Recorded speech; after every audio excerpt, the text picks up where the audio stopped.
So let's talk about photography, because there are lots of people who take photographs. Most people have a really decent camera now in their pocket or jacket, with mobile phone technology really advancing in years. But of course there are professional photographers, and most of them take pictures of landscapes or portraits or maybe weddings. Not many take pictures of pets. Yes, it's all happening in Winnersh at the moment, where dog photography is a massive thing. Certainly in the life of fine art photographer Kerto Elvin. My friend came to me, he said, can you do my dog, basically? And I said, well, I can do, but I haven't done that before. So I categorically said, I'll never do pets, I'll never do dogs, because I didn't like them at all. I couldn't like the smell, and I was just absolutely, no, don't even come close. So what sort of photographs were you taking before? I was doing people, I was doing weddings, I was doing landscapes, anything and everything, really. Whatever came to my way, basically.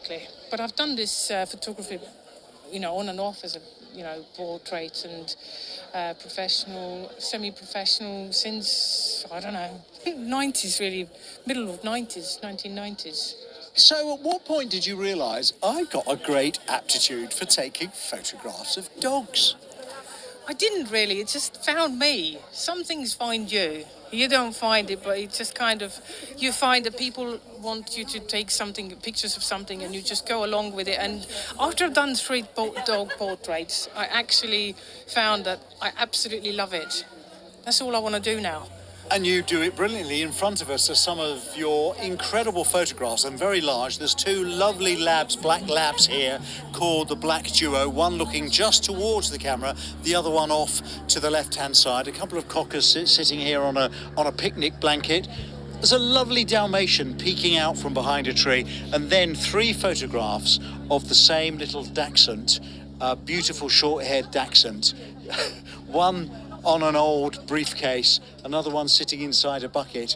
How do you get, it's difficult enough to get humans to behave properly in front of a camera. How do you get dogs to pose like this? I wish I had the answer for that one. There's so many people who say, I wish I could get my dog sitting still like that.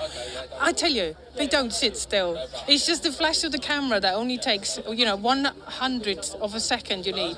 Well, there's this gorgeous little black and tan coloured dachshund here with his big ears, and he's looking right at the camera. I know. I've got these sounds. I've got whistles. I've got fox distress calls. I've got crispy things. Sometimes they are really, really into food. Most of the times. All dogs are really. Not all, but mostly. And sometimes I make different sounds. And whatever gets their attention, sometimes they just look gorgeous without anything. Many people saying they think these are paintings. They do. And I was just thinking, I need a sign up. This is fine art photography. They all say, are these paintings or photographs? Well, that's my aim, to make them look a bit more like just a photograph or just a snapshot that you get on your phone, basically. They need to look a little bit more elegant, a little bit more timeless, a little bit more classic.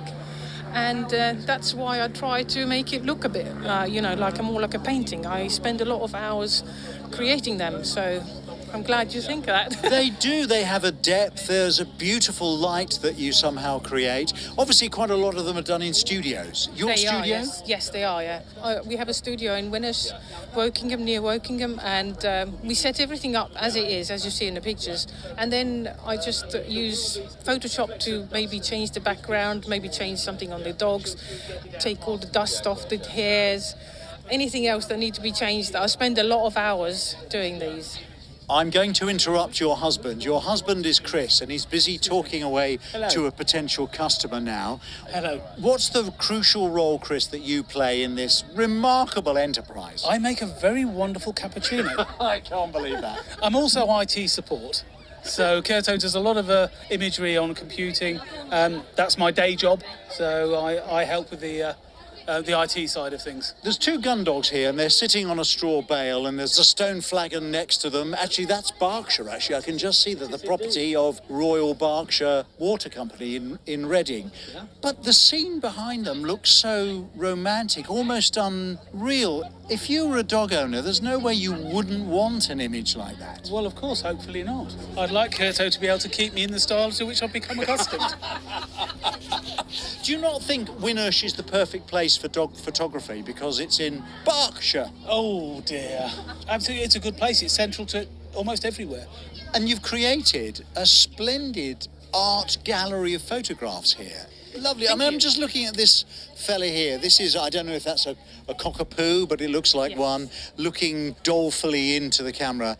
And it's enormous. I mean, I've got a dinner table that's smaller than that photograph. Well, it's a beautiful. I get a lot of comments on this. It's actually called acrylic, and it's called orb because it's got a nice golden frame around it. And He's called Mojo, and he's Mojo. fabulous, isn't he? Look at him. I get a lot of comments on him. Yes. I try to appeal to all sort of audience, all sort of clients. Sometimes people have a modern house, so I always sort of explain that some pictures look better in the modern house. When you look at some of the frames that the older style pictures have on, they look better on sort of country homes. So, yeah, I've got something for every taste. And proving that Winnersh is a place for great fine photography. Absolutely. Well, he was missing something like this, so there we go. Something had to happen to put me on the map, basically. Kerto Elvin from Kerto Studio in Winnersh and the story of dog photography. It really is a thing.